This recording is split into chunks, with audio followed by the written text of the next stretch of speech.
Good morning, everybody, and welcome to our session. This is Can Market-Led Standards and Open Banking Regulations Coexist? And I'm Jason Chomik, and I'm from FDX Canada, and I have Mark Sam from Plaid with me, and Sarah Gowdy from Tangerine. Sarah, Mark, would you like to introduce yourselves? Absolutely. Hi, everyone. As Jason said, my name is Sarah Gowdy. I'm the VP of Open Banking and Partnerships for both Tangerine and Scotiabank, and I'm excited to be here today. Great. And Mark? Yeah, and good morning, everybody. I lead financial institution partnerships at Plaid. Prior to Plaid, actually worked quite a bit with global FIs on developing digital strategies and transformations, and happy to chat with everyone today. Excellent. And for you, the audience, as we're going through, please click on Ask the Speaker. That way, you'll be able to ask us a question along the way. And if you need to join the conversation, then please click on to join the conversation. All right, so we are going to get started this morning. So, what is open banking? And this is one of the things that we talk about constantly as a group. So, from my perspective, or from FDX perspective, it is a secure way for Canadians to share data between organizations. And of course, FDX Canada has and FDX Global has a standard that allows that to happen. And along with that, with UX and UI guidelines, and it really allows consumers to be able to move that data in a safe manner. Sarah, Mark? Go ahead, Mark. Yeah, it's interesting. Open banking, I think, from a definition perspective, if we had another 4 hours, I think we could fill the time with that. Two ways I would look at this. One is on the official website from Canada.com. And it's explicitly a secure way for you to share financial data with financial technology companies. So lots to unpack there. From a Plaid perspective, we view open finance really as a mechanism to unlock financial freedom for everyone. And when I say everyone, that's not just fintechs. That's fintechs, end users, consumers, developers, aggregators, financial institutions, and all of the different permutations. And really, what is there? Back to Mark's point, we could go on for hours on this, but I think at the basic level, both Jason and Mark have defined it very well on how can consumers safely and securely share their data with parties where they can get express value and enhance the services and offerings to make their lives and their daily needs better. And we know that there's a tremendous number of Canadians that are looking and doing and sharing their data today, but we don't have standards to actually help us do this in a industry approach. And really, that's what open banking is doing. It's working on the standards that exist through FDX, but putting more rules and provisions around it so that we can have efficiency and practicality in our ecosystem. And so it's exciting, and we know that consumers are already wanting to do this so that they can have some of these use cases in their daily lives. Excellent. And what does open banking mean to each of your organizations? Mark, do you want to start us off? Yeah, sure. So Sarah actually made a really interesting point around what consumers in Canada want. And that's to have selection, value, additional services, and essentially have the control to live their financial life. So a couple things. For those that are unfamiliar with Plaid, we were founded in 2013. We operate across the globe in different markets. We're connected to around 12,000 financial institutions and around 6,000 consumer apps. We launched in Canada 2018. And are really excited to get to work here. But really, when I think about what it means to the organization, Plaid's an API-first organization. When we speak about open banking, there's a lot of inherent or implicit conversation about screen scraping. We know that this is something that the industry is moving ahead of. And when I say Plaid is an API first company, that's been a really, I would say, hard and significant effort that we've put in across the last couple of years. So when we're thinking about, what does open banking mean to our organization? It's really about giving the customer control, transparency, ability to permission.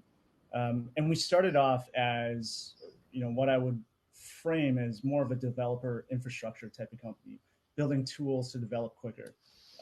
We've now evolved to develop tools for our customers or end users to have this enhanced control and transparency. So Plaid Portal, an area where individuals can go and permission certain pieces of data to different FIs in different applications, but also Plaid Link, the ability for users to not share their credentials to get safe and secure access to the information that Sarah was mentioning. And then to add to where Mark was going, I think if we step back of how customers are sharing mostly their data in Canada today, it is through screen scraping. And screen scraping, just for those that may not understand what that is, it's customers are giving at times their login and password credentials to a third party that then can take the data. What open banking will allow the customers to do, to Mark's point, is not have to give that valuable, important information, but have a way that they can consent. And through APIs, the banks will be able to provide what data elements that the customer wants to have control to share for their financial needs and value as they go through. And it will also be able to have them to have the control of who is using this data, what are they using it for, and how is it helping their needs go forward. So when you start to think about back to the customer, again, it's putting the control, as Mark said, into the customer's hands and allowing them to be have the ability to choose what use cases or what opportunities they want. And when we start to think about what those use cases are, sometimes you can get stuck at the many obvious ones, which are you could do holistic management of all of your investments at one place so that you can see everything that's going through. But there's also just things like partnerships with loyalty that you can see again, understanding where you're spending and can you get rewarded for that behavior. You can think about onboarding. There can be adjudication in terms of credit risk, etc. The use cases are really ubiquitous. It's really now having the standards and the ability for partners like Plaid, like Tangerine, to now end those third-party fintechs that are out there to really be working on what is the value and how do we want to differentiate the experience to help customers move forward in an easy and more frictionless way. And that's really where FDX then comes to play, Sarah, is helping that in a frictionless way with a set of standards, working hand in hand, of course, with regulators, as we look forward to working with our open banking lead and the Department of Finance to define what that data scope needs to look like, moving between the banks and the fintechs to the banks, but already having an established API infrastructure and a UX guideline to go along with that to help customers be able to do that in a safe manner. And that's really where our members have gotten together over the last couple of years and help create a Made in Canada solution from our global solution and ensuring interoperability down in.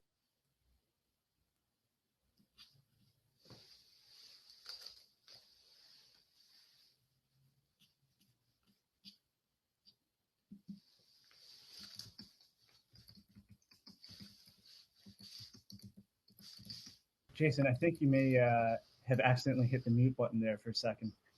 Sorry about that. Where did you lose me? I'm sure it was a great question, though. I'm 100% sure. Oh my goodness. Anyways, so as I was talking about our interoperability with the U.S., I thought maybe before we start talking about the Canadian market, Maybe we should talk a little bit about what's happening in other jurisdictions, such as the US or the UK. Mark, do you want to start us off a little bit? Yeah, sure. And I think before I get into to that piece, one thing I wanted to just really focus on, partnering with like certain FIs, standard bodies, even just throughout the ecosystem. The Canadian way is going to be collaborative, and it's going to be in a way where at the end of it, the consumer wins out. And when I look at the recommendations, I do think from a data scope perspective, it's extremely clear what that data scope is. I think the question is really going to be around how fast we can get there with all parties involved, locking arms. So, two really interesting paradigms that we have there. One is the US, the other is the UK. So when I think about the US, have the pleasure of working with some of our large US partners, inking some contracts, being in the trenches, migrating to APIs. And the interesting thing is, from a one-on-one, one-to-one connection perspective, what we've seen is just very interesting uniqueness in how some of the U.S. banks are thinking about it. So again, going back to what Sarah was mentioning before, what I observe in the market, which frankly, versus the UK or Europe has less regulations, a lot of the focus is on how do we quickly move towards APIs so we can think about how we get rid of the hygiene, which is super important from a safety and security perspective, but then really start to compete and differentiate on what is the best, most elegant customer experience to frankly increase retention, user experience, card usage, all the above. Interestingly, across the pond, what we've seen is a very prescriptive approach to certain data sharing elements, also from a technical perspective. I think what we see there is, more of a commoditization of certain products, but also then, again, a focus on, what do some of the additional products and services look like? But regardless of, where I would say that balance is between standards and regulations in those markets, what I'm really seeing is the focus on user experience as a mechanism to drive value back to the customer, which at the end of the day positively impacts all parties. And when I think where Mark is going, the way that we look at it is you have to reflect of where did these, like the UK, where did Australia, Brazil, if we think about those markets, what was their objective and where did they begin? And so in Canada, we're not starting at the same place that they were starting at in their journeys of open banking. And that's why, again, to Mark's point and to your point, Jason, we have a lot of work that the industry has already done that we can build upon, and we can now use that as our starting point to move forward to meet the objectives that were put out in the consultation report that the government, the Canadian government issued last year, to really move with pace and momentum. And I like the word collaboration to get to what we need to do to help Canadians be able to share their data and to focus on the value and use cases more effectively. Some of the things that we are definitely looking forward to, that I think some work needs to be done as an industry and where the government definitely can help. An example could be accreditation. And so when we think about, again, safety and soundness, it's really about who is able to access this data and what are the protocols that they have to make sure that they have, that they are the caretakers and in charge of making sure that that data is safe and is being looked after in the same regard, so that the ecosystem is protecting Canadians going forward. And so accreditation rules will definitely help move those parts forward. But there's so many other things that have already started that we can now use to create this momentum and will help us get to where we want to be, which is back to the fun things of how do we help Canadians and how do we help Canada create value and reduce costs and inefficiencies that do exist in the market today. Sorry, you make a really good point around accreditation, and one of the important pieces there, of course, is the government's involvement in the accreditation piece. And one of the pieces that I want to make sure we differentiate is between accreditation and certification. Yes. So at FDX, we've been building out our technical certification, and really it's around how that API is used, how technically it gets implemented, and making sure that all those technical pieces are all taken care of to make sure that all those pieces, all those data pieces are moving safely and securely. Very different than an accreditation. Of course, the accreditation then involves all of the government regulation or the agreements that might have to be between organizations, making sure that the appropriate insurances or anything else that the industry and the government cooperatively deems necessary for an accreditation. Of course, a technical certification would be part of that, and so I think that's an important differentiation to make sure that, of course, that our audience and the industry is focused on the differences between an accreditation and a certification.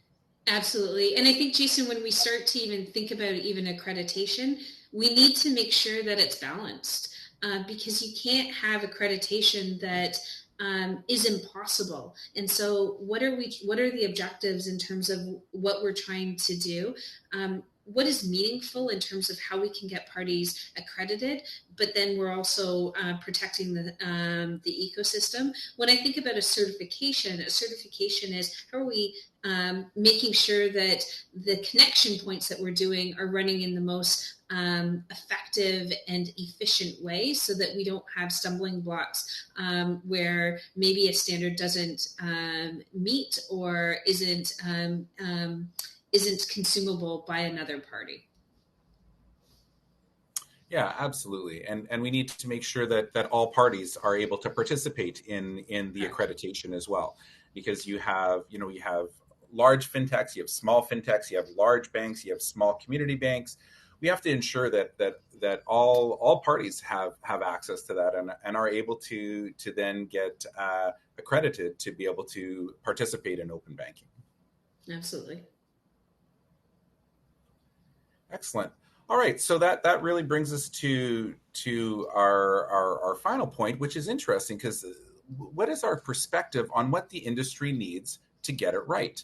We've touched on a few things already, but Sarah, do you want to start us off on that today? Yeah, I think we started there. At the end of the day, the key point that I want to raise is, and we've been raising all the way through, is safety and soundness. And so what do we need to ensure that we as an ecosystem, we as a community are ensuring that we are protecting our customers' data, and we are protecting the ecosystem that this data runs through. And so that includes accreditation, and includes the monitoring.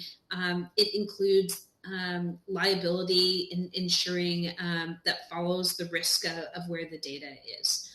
The second thing I want to also highlight is a point of reciprocity. And so how do we also make sure that everyone is contributing both from a consumption and a providing of data as parties in this ecosystem, and that it's fair? While the banks, let's be honest, have majority of the data, financial data, that might not always be true as the industry grows and develops. And how do we make sure that there is a true sharing of two-way participation of open banking amongst all the parties that are playing? And then the third point I think that I want to raise is about education and awareness. And this is, again, in the point that we've seen in other places. When it comes to data, Canadians could be scared, could be resistant to this. And it's important that they understand, while we're excited and we could go on for hours about open banking, they need to understand that essentially we as an industry have their back, that is safe to do so, that there are guidelines for them to follow. It's really creating less friction in their everyday lives. But if something goes wrong, there's a fallback process that they can rely on that can help them through these things. And it's important that customers are aware and understand what open banking is and why it's a benefit to them. So everything also that said, but I think I half joke, but also I'm fully serious. I think when we look around the Canadian ecosystem, there is significant overlap in terms of, I think, what the industry thinks we need to get done or get right, but also in terms of alignment of just general Agreed. values of how things will get done. Jason, just to step all the way back before answering the direct question of what we need to get right. So the initial topic of can standards exist or coexist with regulations? I know we always had joked about this, but also the serious answer is just flat out yes, like a full stop yes. And it's really about the balance. So we think about topics like accreditation, we think about topics like access, and we ask the question, why? What are we trying to solve, both as individual stakeholders in the ecosystem, but also as citizens of Canada? And really, it's about creating economic competitiveness, creating more opportunities for different communities that may be underserved, and really just helping the country, communities, but also individuals thrive from an economic perspective. So what do we need to get right? Coexist, absolutely. But I think what we really need to be conscious of is the balance. There's I hate to use the sports metaphor, but the offense and the defense. I think naturally as Canadians, we are conservative in some of the items, rightfully so, and it's gotten us to very strong positions that we're still seeing the dividends of today. I would also encourage, my peer industry stakeholders, including myself, 100% we need to spend a ton of focus and effort to get that right. That is the bedrock of open banking. I would also encourage the thought exercise of, what do the next steps look like from a quote unquote offense perspective? Better products, better features, better services, better selections. So that's number one, finding the right balance. Number two, related to the offense defense. So agree with Sarah. When I think about open finance and when Plaid thinks about open finance, you will literally look at diagrams within our firm and see arrows pointing two ways. And that's because we truly believe at Plaid that when we talk about open finance, it is bidirectional value to all parties involved, not just to give and not just to take. I think the third thing that I would leave us with is let's set ambitious goals. We have the recommendations that are out there. We now have the bodies in place in order to execute on the roadmap. Let's set some ambitious goals and let's execute with speed against them. Excellent. Thanks, guys. So I think also just to kind of wrap all of that up and absolutely, Mark, absolutely, we can all work together to make this work in Canada. But one of the things that we touched on earlier that's near and dear to my heart is inclusion and making sure that all parties can be included.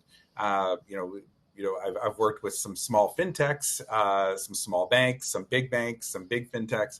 And it's very important, and it's a very Canadian way of looking at things, making sure that everybody has the ability to participate, both at a provincial level, of course, like the credit unions, and then at a federal level as well. And then, looking forward, to Mark's point, is also taking a look at how does this not only work in Canada, but how does this work with our largest trading partner in the US or globally even? And to start thinking about that as we plan out those next steps, making sure that we've got an interoperable solution, of course, with first off with our our largest trading partner in the U.S., and then look at what are those next steps to make sure that this is interoperable globally as well. And of course, back to the original point, what is best for Canadians, and what are they going to be able to understand from all of this and the safe data? What options are they going to be open to them? I always vet it against what is my mom's perception of what's going on in the marketplace, and I always do that as my own little litmus test. And so, I explained open banking to my mom, and she actually got it. So, this sweet little 78-year-old woman, got what I was actually doing for the first time in decades. But she understood, because she has apps on her phone, and she understands that her data needs to stay safe. And I think that's going to be one of the challenges, is making sure that all Canadians understand what open banking is going to bring to them. Both on a consumer product solution, but also understanding that data is going to stay secure, and so I think that's going to also be, I think, a bit of a hurdle moving forward. I mean, I got lucky a little bit explaining it to my mom, but if I were to explain it to my dad, it'd be a whole different story. If I can jump on, and I love your description, Jason, but if I can jump on your first point of inclusion, you took it from the inclusion of making sure that all parties within the ecosystem, from a corporate or a fintech level side, can be included, and fully agree on it. But I'd love to dig deeper on the second aspect that I'm excited about for open banking and inclusion is it brings in new elements of data that allows probably financial inclusion, and to look at even accreditation or risk levels in different ways, where we as an industry may not have been able to create that same financial inclusion. And for people that have been in, maybe you're new to Canada and you don't have a large credit history in Canada. But you're now having the data of how you've been spending money, or what your other factors of your credit risk can help us make different decisions that creates more inclusion and equality for Canadians across the country, and it allows us also to create different partnerships to ensure that the Canadians that need to get those services can have those partnerships to go to partners that may be able to offer the service in different ways or with different value. That really excites me from a doing the right thing and from an inclusion perspective. Yeah, and not going to pile on, but absolutely going to pile on. What we saw, when I look at the, our neighbors down south, especially through COVID, we saw the majority of loans go through small business banks in a time of toughness vis-a-vis COVID. So to the point that Sarah's mentioning, just building this capability and opportunity, whether it's through fintechs, whether it's through traditional FIs, in times of need, creating more options is something that I think open banking will be able to enable. I see that there's a question, and Scotia's asked, so maybe I can start, Jason, if we go. So thank you, Ariel, for asking the question. I think the question is really about the practical of how open banking will work and kind of the steps from the journey perspective. And so maybe I can start, but Mark or Jason, please pile on if there's something to add. But essentially, if a customer is looking to is working with a fintech and says, you know what, I would like to have these elements of my Scotiabank data to make that my service or my relationship with that third party better. The third party will get the consent from the customer that yes, this is what they need for this type of data for this the use case or whatever the customer needs. those API, that request for those APIs will come to the bank, who will first authenticate that the customer is who they say they are. The second thing that we will do is we will authenticate or authorize that those transactions, that the customer is on side with sharing those transactions for the time period that is needed, whether it's ongoing, one time, or going forward. And then we will allow the customers to choose the account or the accounts that they want this data to come from. And then those APIs will be sent to the third party to allow the customer to go forward. On the Scotiabank side, we would also have the ability that the customer can see who they're sharing their data with and where their APIs are going. So at any point that they want to revoke or change that access, they're in the full control because it's their data to move forward. So that's at a high level, kind of the customer journey of what it would look like. And as you can see, it's very frictionless that it's happening for the use case and within the customer's control. Mark or Jason, anything to add there? Yeah, I would touch upon just double click on the customer control piece. So with our partnerships with financial institutions, or just where the industry will be going, that piece that you mentioned around the ability to see, but I would also add on to that the ability for multiple parties in the ecosystems to be able to share what they're seeing as well. So that increased transparency, not just for the ecosystem, but for all the stakeholders, the end users, but also the control. In my mind, when we defined what open banking is, safety and security was definitely one of the underlying pinnings. And in my mind, that's a very concrete example of, when folks think about why would it be more secure, that's a very good visualization of why. Yeah, and I think just to double click on the security piece, one thing that we should also quickly chat about is today, when you're using a screen scraping solution, you would be logging into a third party where you would be entering in your credentials for that particular financial institution. So your login ID and your password, and then they would be going in to get that data for you on your behalf. In this situation where we move to open banking, all of that still sits with the banks and with the other third party, with any party that you're going to access data from. So those credentials and all your passwords stay with the party that is holding your data. So that's one of the important things around the security piece, is that those credentials aren't in a third party solution, but are staying with the actual provider of that data. And so, I think that's an important differentiation to make around the security pieces. All right. Are there any other questions? I think there's a second one, Jason. I'll read it out, and because I see it here.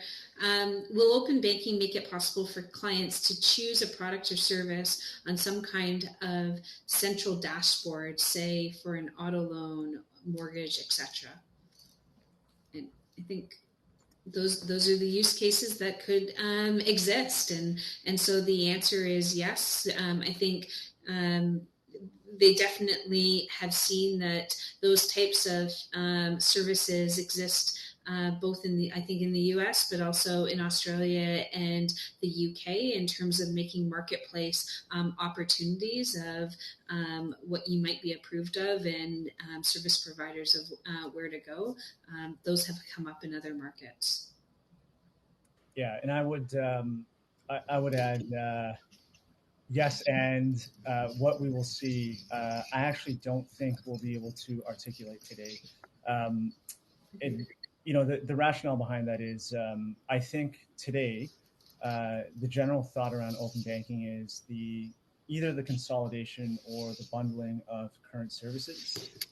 I think what we're seeing trend-wise globally, also at Plaid, is if folks think about the general, call it financial experience, nobody wakes up in the morning and says to themselves, I want a coffee, double, and a 5-year fixed mortgage at prime minus 1.38.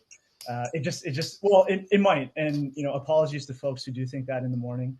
But en masse, what we typically see are folks living a certain life, going through certain life stages, going through certain experiences.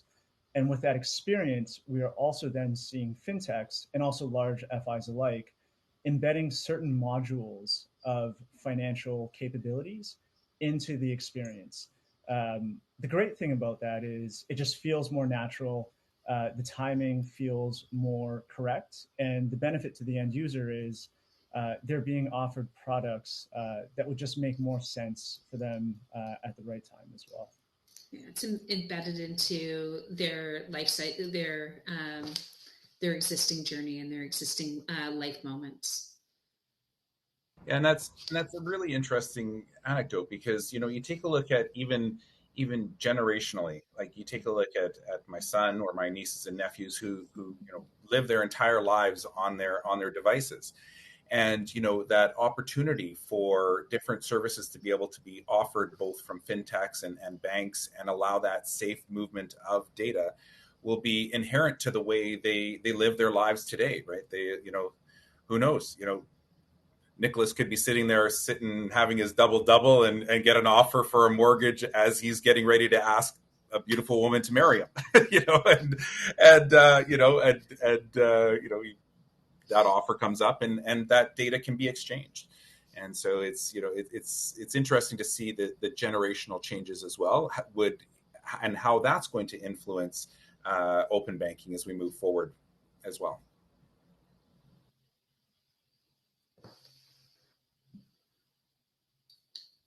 It looks like we have, I'm just looking on the side, Jason, I don't know if you see them as well. We have a question in terms of data security. Data security is, of course, the biggest risk associated with open banking. What are some of the key controls FIs need to consider from your point of view when they integrate with these third parties?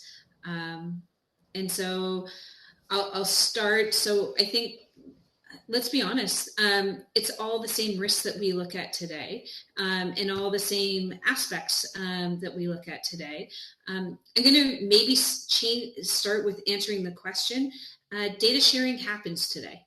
And so open banking is not changing what is happening is not changing that data sharing is happening. Data sharing is happening through screen scraping and providing credentials. In my mind, open banking is actually creating a standardized and some more secure way that we can do this efficiently and securely in the institution.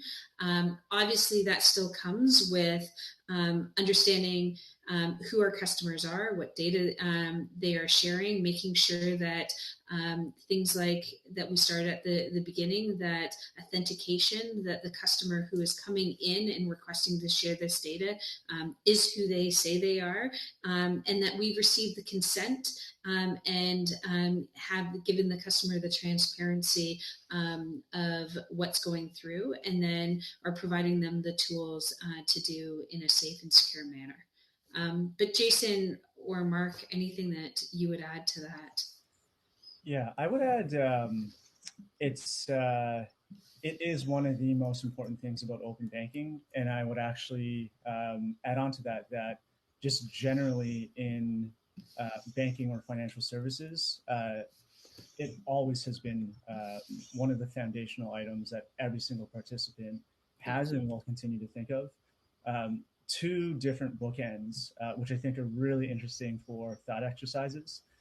So even recently, I was dealing with a large insurer and a large FI. Personally, I had to open up an account for annual premiums to go through. And for the first time, I actually opened up my desk and had to rummage through to find my checkbook. Wrote the big capital VOID on the check, and then took a screenshot and then sent it through. And all I was thinking to myself was, in a world of open banking, where there is encrypted information, tokenization of sensitive data, that is a much more safe and secure way for just very basic transactions to happen. So that's one bookend. Second bookend of it, I think, is we speak about standards and regulations. I think it's going to be a pretty big boost in terms of how secure the overall ecosystem becomes. So, as an example, we spoke about just being able to share various data across parties, which is beneficial. Two, Plaid actually made an acquisition recently, Cognito, which is a way to enhance KYC and onboarding processes. We're also developing products where, from an onboarding perspective, we use some of the alternative data to help send, whether it's to FIs or fintechs, additional vectors or signals to identify whether there's fraud. So as the ecosystem opens up, I don't think anybody can argue that there will not be additional vectors. But I firmly believe, based on what I'm seeing, we actually net out with more positive enhancements. That I would say outpace the vectors. You bet. And then with the security piece, of course, that's a pillar here at FDX as well. And it needs to be. It's a core piece of the technology. We work with NIST and all the other security standards to be sure that it is interoperable globally and secure. So right down to tokenization, and then of course making sure certain data elements need to be encrypted as well, and that's all available within our standard. And allows all of both sides of our members, both on the FI and non-FI side, to be able to securely move that data across. And again, back to the credential piece is then validated at the source, which is a very, very important piece, that it's not being stored anywhere. And then to one of the points that Mark said, making sure that the permission parties are the right parties, are being asked for the right permissions, for the right data sets, for the right duration of time, and then allowing the data source to be able to then control that, or to control the wishes of the customer, but then also allowing that customer to then make those choices along the way to then safely rescind those permissions, and making sure that all of those transactions that are happening between those organizations are in a secure and safe manner.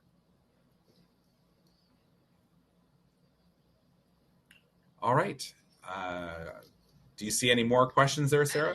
I do. And so this is kind of bringing it all back. So I think it's from Jordan. So the question, will market-led standards or regulations be the driving force to move from screen scraping to APIs, and other more secure, reliable ways of sharing consumer permission data between organizations? So I think it brings us back to the beginning question, and they're saying which one. I think Jordan's asking which one, and so my answer of that will be both, and both will coexist, and we can't. It will be a balance as we move forward. But would love to, Jason. Maybe we pass it to you, because I think this was the start of our question that you had asked Mark and I as well. You bet. And it really truly is a coexist of the regulators and the market. And to Sarah and Mark's point earlier, we've done a ton of work in the industry already, and we're looking to leverage that. Of course, we're looking forward to working with our open banking lead and the Department of Finance to be able to tie all those pieces together in order to drive open banking forward here in Canada. And I think that's a very important note. It's not one or the other. It's really all of us working and to collectively work together to be able to drive open banking forward for Canadians and allow Canadians to be able to move data safely between organizations. All right. Well, I think we are out of time. I would like to thank my co-hosts here, Sarah and Mark, for all of their time and efforts in prepping for this chat. I hope you guys enjoyed it, and we'll see you soon. Thank you so much. Thanks, everyone.